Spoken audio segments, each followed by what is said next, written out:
ஆரும் கண்டில்லாதே நேற்று போல்தான் நீ என்னில் ஜனிச்சதே.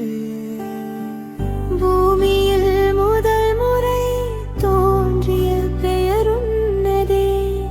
உருமிழிச்சிரியில் பழைய வேதன மறஞ்சதே.